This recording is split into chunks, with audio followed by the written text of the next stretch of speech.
Welcome back to the English Learning Podcast. I'm Erica. It's always such a pleasure to be here with all of you, really. Whether you're walking to work, sitting in your cozy corner with a cup of tea, or maybe just trying to kill some time before class. I see you, and I'm so glad you've tuned in again. Honestly, this little space we share each week feels like home now, doesn't it? And I know, some of you are thinking, here comes Erica again with her cheerful voice and all her English tips. Guilty as charged. But hey, we're all here to learn and grow together, right? So take a deep breath, get comfortable, because today, just like always, we're going to make learning English feel less like homework and more like hanging out with a friend. A slightly nerdy friend who gets way too excited about phrasal verbs. Yeah, that's me. And I'm John. Oh yes, still here. Still your slightly confused but always curious co-host. You know, every time Erica kicks off the episode all smooth and cheerful, I sit here thinking, how am I supposed to follow that? But hey, that's what makes this podcast fun, right? I bring the questions, the occasional mispronunciations, and let's be honest, the chaos. But seriously, whether you're a beginner, a pro, or somewhere in between, I'm right there with you, learning, fumbling, and hopefully making you laugh a little on the way. And trust me, if anyone's ever panicked over grammar rules or blanked out during small talk, yeah, that was probably me. But that's why we do this, to figure it out together. No pressure. No judgment, just some good vibes and maybe a few accidental tongue twisters. So buckle up, because if today's episode is anything like the last one, I've got a feeling I'm about to get corrected at least 5 times. And honestly, I wouldn't have it any other way. Today, we've got a super useful lesson for all of you who've ever shown up late to something. And come on, let's be honest, that's pretty much all of us at some point, right? Whether you overslept, got stuck in traffic, lost track of time, or just had one of those mornings where nothing goes right. You know the ones where even your coffee betrays you and spills all over your shirt right before you leave. Yep, we've all been there. And that awkward moment when you walk in late and everyone turns to look at you like you just interrupted world peace. Yep, that's exactly what we're diving into today. Because knowing what to say when you're late, how to apologize politely, or even how to explain yourself without sounding like you're just making excuses, well, it can really save the day. And hey, we're not just giving you boring textbook phrases. No. We're talking real, natural English you can actually use without sounding like a robot. So whether you're late to class, a meeting, dinner with friends, or maybe even your own birthday party, we've got your back with the right words and right tone. Because let's face it, showing up late is one thing, but not knowing what to say afterward, that's a whole different kind of panic. So don't worry, stay with us, because by the end of this episode, you'll be able to show up late like a pro. Which is basically all of us. I mean, seriously, if being late were an Olympic sport, I think I'd have at least a bronze by now. Like, I try, I really do. I set alarms, I make plans, I even tell myself this time I'll leave early. And then somehow I'm still the guy rushing in, out of breath, holding a half-eaten toast, and apologizing like it's my job. And let's be honest, sometimes it's not even traffic. Sometimes it's just me standing in front of the mirror thinking, does this shirt make me look like I know what I'm doing today? Spoiler alert, it usually doesn't. But that's why this episode is perfect, because we're all in this together, the Running 5 Minutes Late Club. So if you've ever panicked while typing a last-minute, sorry, I'm on my way, text, then yup, this one's for you. Right? In this episode, we'll learn how to explain why you're late using natural English, not the stiff, overly formal stuff like, I regret my tardiness due to unforeseen circumstances. No. We're talking about what real people actually say when real life happens. Like, sorry, I totally lost track of time. Or, the bus just vanished today, I swear. Because, let's be honest, life has a funny way of messing with your perfect plans, right? 1 minute, you're on schedule, and the next, you're standing at your door wondering where your keys went while your phone's buzzing with, "Where are you?" Messages! So yeah, we'll look at how to explain yourself without sounding like you're making it up on the spot, and how to do it in a way that's polite, clear, and maybe even a little charming. And don't worry, we're not here to judge, because between John and me, let's just say we've got plenty of personal experience to share. With real vocabulary, common excuses, and lots of examples. I mean, trust me, we've got excuses for days. And not just the classic "I hit traffic" or "my alarm didn't go off." No, we're diving into the creative ones too. Like, "my cat sat on my phone" or "I accidentally took the wrong bus." Yes, that last one may or may not have happened to me last week. But hey, it's all about learning how to say these things naturally, like how a real person would explain themselves without sounding like they rehearsed it in front of a mirror. And the cool part is, we're going to break it down piece by piece. So whether you're trying to sound casual with friends or a bit more professional at work, we've got you covered. Plus, we'll even show you what not to say, because let's face it, "my internet was down" doesn't quite work when you're showing up late to a dinner. So yeah, grab a notebook or just sit back and listen, because this episode's going to be full of those little phrases you'll wish you knew sooner.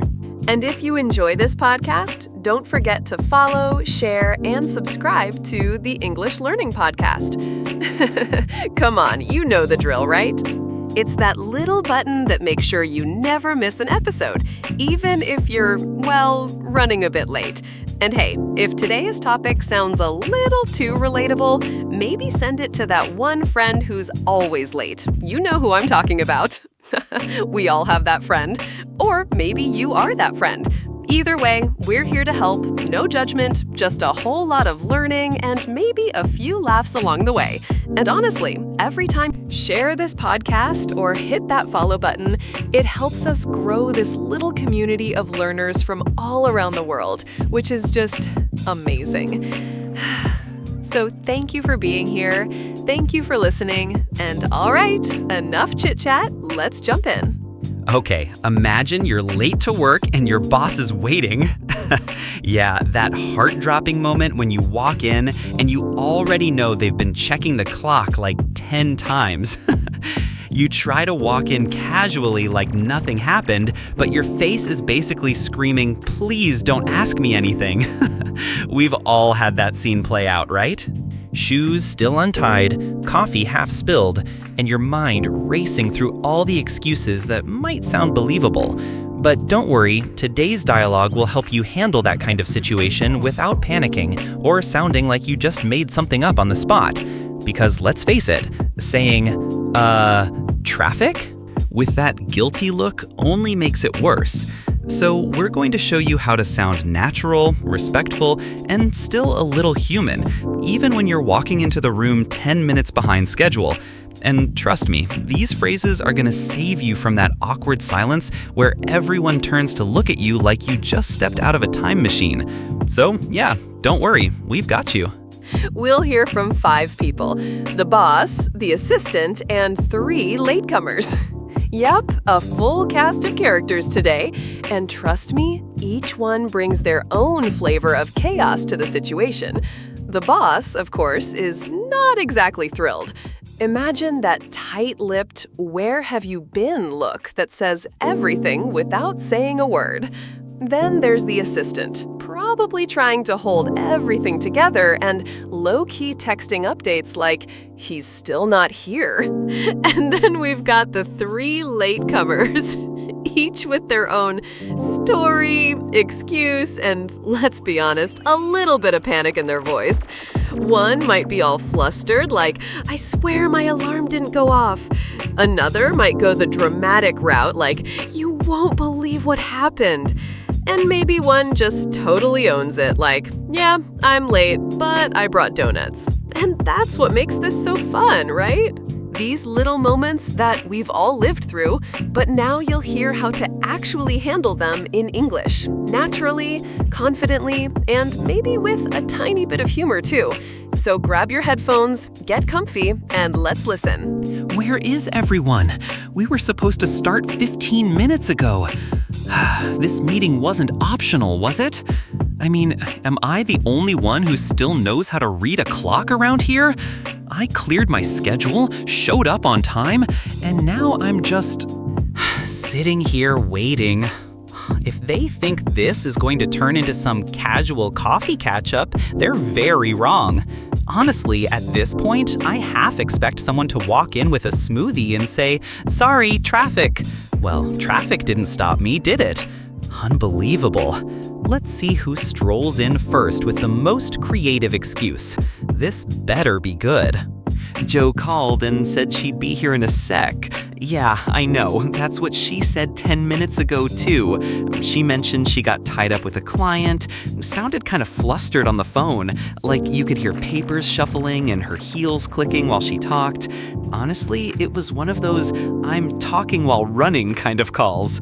She said, and I quote, "Tell them I'm literally walking to the car right now," which might mean she's still pinging up a chat over coffee.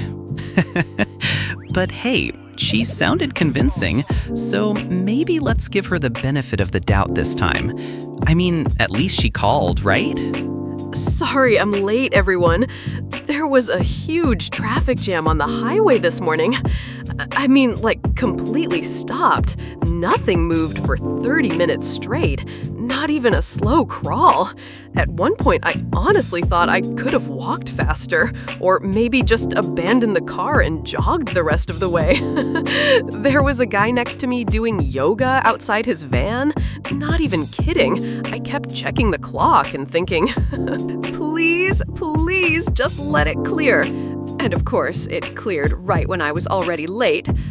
But yeah, I'm here now, finally, and very, very sorry. Won't let it happen again. Hopefully. Morning, everyone. Were you stuck in traffic as well? I swear there was a huge pileup on the highway. Total chaos. Cars at a complete standstill. Horns blaring like it was some kind of musical.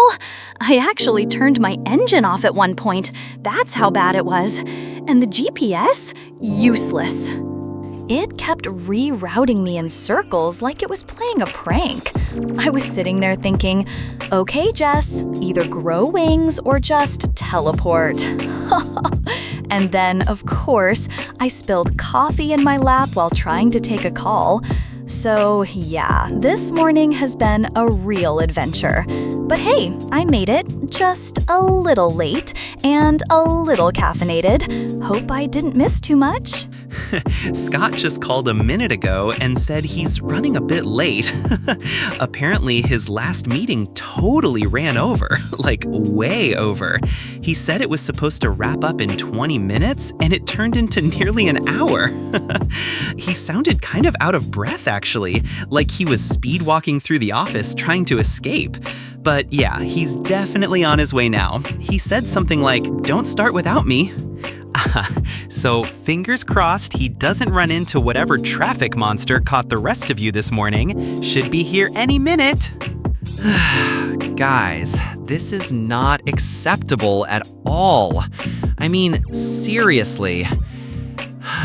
If I say the meeting starts at 10, then it means 10 sharp, not 10:01, not even 10:10 and a half, and definitely not 10:20, okay? I'm not asking for the moon here, just a little respect for time. You know, that ticking thing we all seem to be ignoring lately. And I swear, if I hear one more excuse involving traffic or coffee spills or a cat stuck in the door, I might just start these meetings with myself next time. Anyway, all right, let's get started before someone else decides to show up with a fresh excuse. I'm really sorry, everyone. I mean it. I know I'm late, like super late. But honestly, this one's not on me. I swear. Like, I was just grabbing a quick coffee from Starbucks. Just a quick one. And the line there? Oh man, it was ridiculous. Like, out the door long, no joke.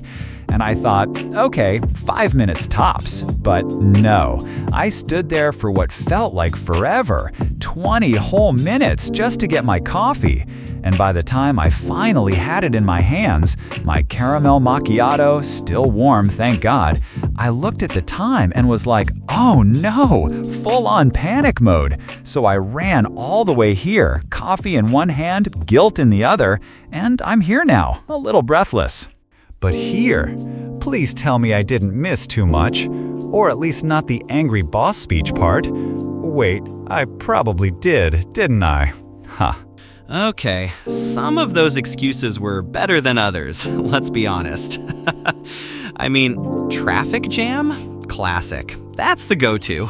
Safe, believable, but also a little overused, don't you think? Now the Starbucks one, that one had character, drama, even suspense. 20 minutes in line for coffee? That's practically a short film. And then there's tied up with a client. Sounds important, sounds professional, sounds suspiciously convenient if you ask me. But hey, at least no one said their pet ate their car keys or they were abducted by aliens, yet. So yeah, we've got variety, creativity, and let's face it, a whole lot of people who just don't want to say, I overslept. Yeah, I wouldn't recommend using the coffee excuse with your boss unless your boss also happens to be standing in that same Starbucks line with you, which, let's be real. I mean, imagine showing up late and saying, sorry, I had to wait 20 minutes for my double-shot oat milk vanilla latte with extra foam. That's not an excuse. That's a luxury problem. Your boss is probably sitting there thinking, wow, you chose foam over punctuality? And let's face it, no matter how long the line is, coffee isn't going to save you from a death glare at 10:21 a.m. So yeah, maybe just stick to something more boring but believable. Definitely not. But hey, buried under all those late arrivals and coffee disasters, there was actually some really useful vocabulary in there. I mean, let's be honest, when else are you going to hear someone say pile up or got tied up with a client in real life and actually know what it means? And don't even get me started on ran over. No, not literally. Nobody got hit by a car. It just means the meeting went longer than planned. See? Real life English can be sneaky like that. All right, let's break it all down so next time you show up late, hopefully not with a coffee in hand, you can at least explain it like a fluent pro. First one, to get tied up. Jo said she got tied up with a client. Now, don't picture someone with ropes and knots, all right? It just means she got super busy, like really caught up in something important. In her case, a client conversation that probably went on and on and on. You know how those go. 1 minute you're wrapping up, and the next they're telling you about their dog surgery and their weekend plans. So yeah, when you say I got tied up, it's just a more professional and way more believable way of saying I was busy and couldn't get away. Just maybe don't use it as an excuse every day. Your boss might start imagining actual ropes. When you get tied up, it means you were busy with something important and unavoidable. Like really, you had no escape, not even a window to sneak out of. And usually it's work-related, something serious, not just, reorganizing your sock drawer. So when Jo said she got tied up with a client, it didn't mean she was sipping coffee and scrolling Instagram. It means she was probably knee-deep in a conversation that just wouldn't end and couldn't be cut. Short. Maybe the kind where the client starts talking business and ends up showing you baby pictures. So yeah, getting tied up sounds like you were held hostage by responsibility, but in a professional way. Let's hear some examples, okay? Like real-life ones you could actually use without sounding like you're making things up. All right, here we go. Sorry I'm late, honey. I got tied up at the office. Classic, works every time. Just toss it out there and hope they don't ask follow-up questions. Then we've got, I was tied up on the phone all afternoon, which honestly just makes you sound important, like, oh, sorry, I'm just so in demand. And finally, this one's relatable for literally everyone. I got tied up in traffic, which, let's be honest, is like the MVP of excuses, right? I mean, no one's going to argue with traffic. It's like trying to fight the wind. Impossible. And hey, if you really want to sell it, throw in a sigh or a dramatic coffee cup raise. It adds that extra flair. All right, that's the trio right there. Office, phone, traffic. Pick your poison. Next up, here we go, a traffic jam. Yup, Jo said there was a huge traffic jam. And I mean, who hasn't been stuck in one of those, where you just sit there staring at the back of the same red car for 35 minutes, wondering if you'll grow old before it moves an inch? Like seriously, at that point, you're not even late, you're just part of the scenery. And the best part is when you're already late and then boom, there's some mysterious, invisible construction zone that no one is actually working on, and you're just stuck thinking, am I being pranked right now? Is this a test? I swear, traffic jams have a personal grudge against morning meetings. Like, they wait until you really need to be somewhere on time, and then they just strike anyway. Yeah, huge traffic jam. Solid excuse. Timeless. Nobody questions it. Just throw in a frustrated sigh and maybe a fake honk sound for dramatic effect, and you're golden. A traffic jam means a large group of cars stuck on the road, usually not moving at all, like completely frozen in time, like someone just pressed pause on the whole city. And you're sitting there with your hands on the steering wheel, pretending you're still part of society, but deep down, you've already accepted you're going to live the rest of your life between a school bus and a delivery van. It's that magical moment where everyone becomes a philosopher, questioning life choices while staring at the rearview mirror. And of course, the best part, when the cars finally start moving and you realize the entire jam was caused by one guy trying to change lanes like it's a chess move from 1997. So yeah, traffic jam. It's cars, it's chaos, and it's the perfect universal excuse that nobody ever dares to challenge. And honestly, if you say, I was stuck in traffic, people just nod like, yep, we've all been there, battle scars and all.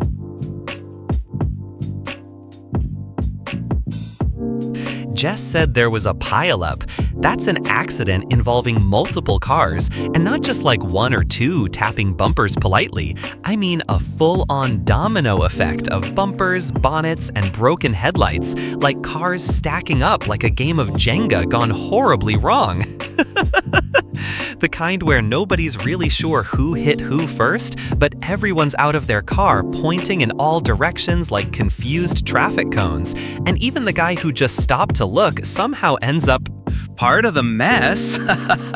And of course, there's that one dude who's already on the phone telling his boss, yeah, total pile-up. I might just start working from the highway now. So yeah, a pile-up, loud, dramatic, and the kind of thing that somehow makes you 45 minutes late, even if it didn't happen on your route. And honestly, if you use that excuse, nobody questions it. They just sigh like, Mondays.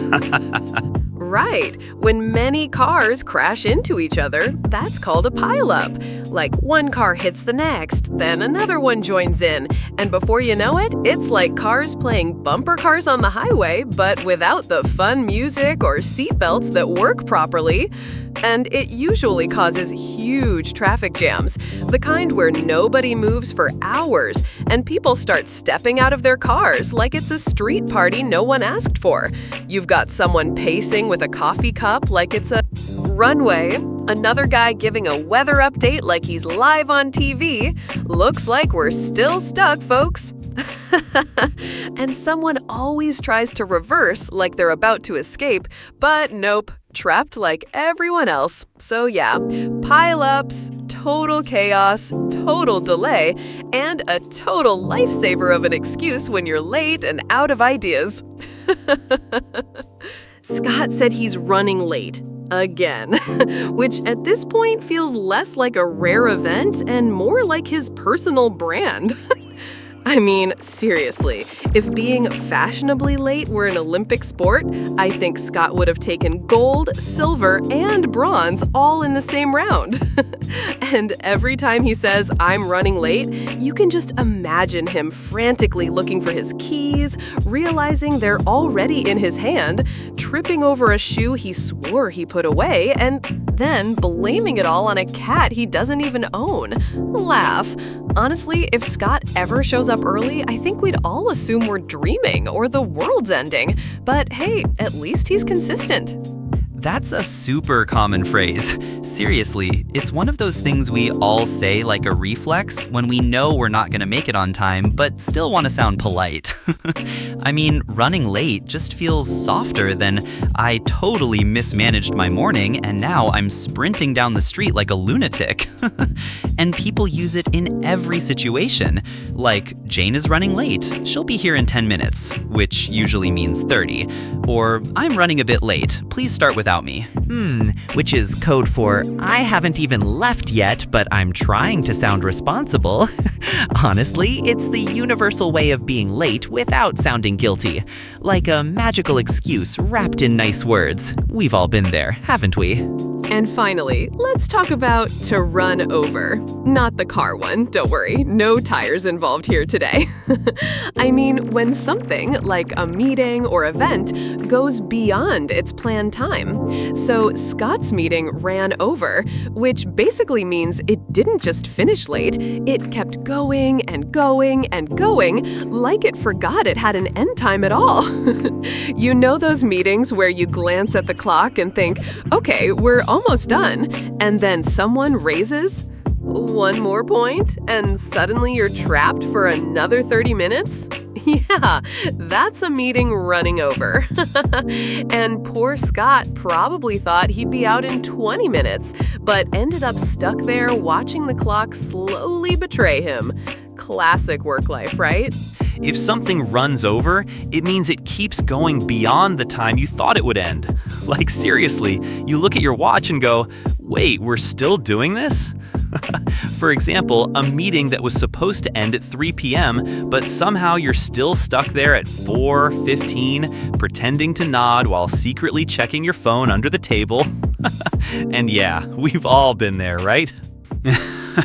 Sometimes it's a party, sometimes it's a boring work call, but either way, when it runs over, your brain's already outside the room while your body's still stuck in the chair. And don't get me started on webinars. Those things live to run over. So yeah, when something runs over, just know it's overstaying its welcome. Big time. So you could say, the meeting ran over by 15 minutes. And yeah, that doesn't sound like a lot, but when you're hungry or you've got somewhere to be, those 15 minutes feel like an hour and a half. You're just sitting there like, can we not talk about the budget again?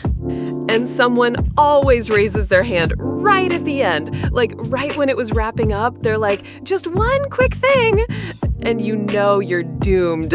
It's like the meeting is trying to escape, but no, someone grabs it and pulls it right back in.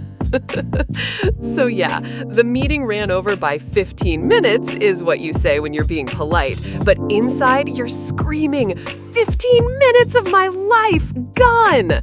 We've all been there. Now, in the dialogue, Jo said she'd be there in a sec. That's short for in a second. And yeah, I know, it sounds super quick, like zoom, she's already there. But let's be honest, when people say in a sec, it can mean anything from 5 seconds to 5 minutes to never. Like, I'll call you back in a sec, and then 2 days later, you're still staring at your phone like, any minute now. But in most cases, it just means very soon. Or at least that's what they want you to believe. So yeah, in a sec is that magical phrase that buys you time without making you sound late. Just enough to sound casual, but still vague enough to cover your back if you're not actually moving. Like, I'll be there in a sec. It's just an informal way to say soon. Super casual, super quick, like you're brushing your teeth with one hand and texting that with the other. But let's be honest, in a sec rarely ever means an actual second. It's more like a nice way of saying, hang on, I'm still figuring things out. Or I haven't even left yet, but I don't want you to panic. It's that universal shortcut that somehow makes you sound punctual, even when you're clearly not. So yeah, it's friendly, breezy, and kind of a lifesaver when you need to buy time without sounding guilty. Just toss out a, I'll be there in a sec, and hope no one checks the clock too closely. And when Jess said traffic was backed up for miles, it means cars were stopped and lined up for a long distance. Like, not just a couple of blocks. I mean, this is the kind of backup where you start thinking you'll grow old behind the wheel. You turn off the engine, roll down the window, maybe make a new friend in the next lane. And you start questioning your life choices, like, why did I even take this route? It's not just a line of cars, it's a parking lot with brake lights. And people start getting out of their cars like it's a neighborhood block party, just without the snacks. So yeah, when traffic is backed up for miles, forget getting there in a sec. You're not even getting there before sunset. A very real and frustrating reason for being late. I mean, seriously, you leave on time, you check the map, everything looks clear, then boom, surprise traffic party with cars just chilling for miles. And you're sitting there like, well, there goes my punctuality badge. And it's not even your fault, but try explaining that to someone waiting for you and watching the clock like a hawk. It's like, I swear I left early, but the universe just said, not today. And yeah, by the time you show up, everyone already had coffee, snacks, probably planned a whole weekend trip while you were stuck behind a honking truck. So yeah, a super real reason. And the frustration is just chef's kiss. Let's also talk quickly about being on time in different cultures. And trust me, quickly might just turn into a global tour of timing etiquette. Because what's considered on time in one place might be you're too early, calm down in another. Like in Germany, if you're not early, you're already late. You show up on time and they're looking at you like, you just made it? But then you go to a place like Spain or parts of South America, and being 15 minutes late is basically being polite. Showing up too early might just catch your host still in their bathrobe with coffee halfway made. So yeah, timing really is cultural, and navigating it feels like trying to guess the plot of a movie from the end credits. You never really know if you're on time or just dramatically out of sync. So always check the clock and the culture. rah, you might end up being the only one at the party wondering if you got the day wrong. Yes. In some countries, being a few minutes late is totally normal. Like, seriously, if you show up right on time, they'll look at you like, whoa, why the rush? Are you okay? And it's funny because what feels like late to one person might just be fashionably casual to someone else. I once arrived exactly on time to a dinner in Italy, and the host hadn't even started cooking yet. They were like, sit, have a drink, relax, what's the rush? Hurry? Meanwhile, I was still thinking in strict ticking clock mode. And don't even get me started on creative time in some places where a meeting at 3 p.m. could start at 3:30 or 4 or whenever everyone feels the vibes are right. So yeah, depending on where you are, a little lateness might not only be accepted, it might be expected. So take a deep breath, maybe adjust your watch, and remember, the world doesn't tick to just one time zone of manners. In North America, if a meeting is at 9, you're expected to be working at your desk at 9 sharp, not walking in with your coffee, not unlocking your computer, not still parking your car. They mean already logged in, notes open, ready to nod seriously. Like the second hand hasn't even landed on the 12 and they're already diving into agenda points. I once showed up 2 minutes late and felt like I had walked into a courtroom mid-trial. People just turned their heads slowly like, oh, how kind of you to join us. So yeah, punctuality here is more than a habit. It's practically a religion. You've got to be early just to be on time, and on time just to not feel like you're late. Wild, right? But in Latin America, there's often something called Hispanic time, which basically means if someone says, let's meet at 9, what they really mean is sometime between 9:15 and let's see how the morning goes. I mean, people do show up eventually, but it's more about the vibe than the clock. So a 9 o'clock meeting might actually start when everyone's had their coffee, caught up on life, maybe even shared a funny story about their neighbor's dog. I once went to a 9 o'clock meeting that didn't even begin until 9:40, and nobody looked stressed at all. They just smiled and said, we're right on time. So yeah, it's not late. It's just relaxed. Timing. And honestly, once you get used to it, it kind of grows on you. Less panic, more patience. And in Germany, yeah, 600 means 600, not 601, not 605 seconds, no breathing room at all. Like seriously, if the meeting is at 600 and you walk in at 601, someone might actually check their watch and just silently nod in disappointment. I mean, punctuality is practically a national sport there. You could say they don't run late, they run. I once heard someone say, if you're on time, you're late, and if you're early, you're on time. And no joke, people show up 10 minutes early and then just sit quietly, like clocks disguised as humans. So yeah, if you ever have a meeting there, just set 3 alarms, leave the house an hour early, and pray for no red lights. Because even the trains in Germany arrive on the dot and probably judge you if you don't. It's really important to know the timing culture of the place you live or work in. Like, seriously, it can make or break your day.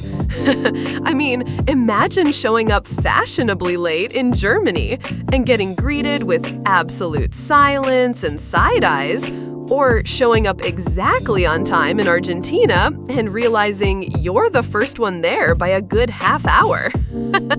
You're just sitting there awkwardly like, did I miss the memo? It's not just about clocks, it's about vibes. Some places treat time like a gentle suggestion. Others treat it like a legally binding contract. So yeah, if you don't want to stick out like a sore thumb or accidentally offend someone, better read the cultural clock before you roll in. Trust me, your watch might say 9, but their culture might be saying, whenever. Exactly. And if you're not sure, just ask or observe what others do. Seriously, it's not like you have to decode an ancient scroll or something. Just look around. If everyone's showing up 10 minutes late and still sipping coffee like it's no big deal, well, there's your answer. But if they're clocking in like Olympic sprinters right at 9, then yeah, you better not stroll in with a croissant and a story. Sometimes just paying attention saves you from those awkward You're here now? Stares. And trust me, those stares hit harder than any alarm clock. So yeah, read the room, watch the clock, and maybe don't be the only one in flip-flops at a black tie event. You'll thank me later. That's all for today's episode of the English Learning Podcast. I know. You don't want it to end, right? We were just getting into the fun stuff about cultural timing and croissant in hand late arrivals, but hey, every good thing has to wrap up eventually. Don't worry though, we'll be back next time with more useful phrases, funny examples, and probably way too many jokes about coffee and clocks. So until then, keep learning, keep smiling, and try not to show up late unless you're in a place where that's actually cool. This is Erica signing off. See you soon. Okay, now that's really it. Bye for now. We hope you found these expressions helpful the next time you're running a little late. You know, when your alarm mysteriously forgets to ring or your toast burns right when you're heading out the door. Because let's be honest, being late happens to the best of us, even the super punctual ones. And if it ever does, now at least you've got some native sounding ways to explain yourself without just saying, "Sorry, I'm late." Plus, hey, who doesn't want to sound smooth even when they're stumbling into a meeting 10 minutes behind? So yeah, keep these in your back pocket, or better yet, practice them before you actually need them. And don't worry, next time we'll bring even more phrases and laughs along the way. This is John, hoping your future delays come with good excuses and great vocabulary. Until next time. Don't forget to follow, subscribe, and share this podcast with your fellow learners. Seriously, if you've ever been late and mumbled some half-made excuse, then you need these phrases. So go ahead, hit that follow button like it's the snooze on Monday morning. And if you've got friends who are always running a little behind or struggling with English, send this their way too. Because hey, learning is better when you're not doing it alone, right? And subscribing means you'll never miss a future episode, even if you are the one showing up fashionably late. So yeah, don't be shy, support the pod, spread the word, and let's keep this fun little language party going. This is Erica signing off with a smile and a big thank you. And tell us, how does your culture view time? Are people the type who show up 20 minutes early and wait in the parking lot rehearsing what they'll say? Or are they the ones who stroll in casually 15 minutes late, like they're right on schedule? Or maybe they show up exactly on the dot, like boom, the second hand hits the hour and they knock on the door. Every culture has got its own rhythm, right? So we'd love to hear it. How do people where you live treat time? Is being late even considered late, or is it just being human? Drop us a message, let us know, because honestly, hearing your stories is the best part of this whole thing. And who knows, your version of time might make us all feel a little less guilty next time we're running behind. We'd love to hear from you. Seriously, don't be shy. Even if you're the one who always shows up late with a coffee in hand like, what did I miss? Or the one who's always waiting, checking the time like you're guarding the atomic clock? Either way, we want to know. Share your timing tales. Tell us how it goes where you are, what's normal, what's funny, what's just plain confusing. And hey, who knows? Maybe your story ends up in our next episode. So yeah, until next time, take care, stay curious, and maybe try setting that alarm 5 minutes earlier, just in case. Thanks for listening and goodbye. Da da da da da da da da da da da da da da.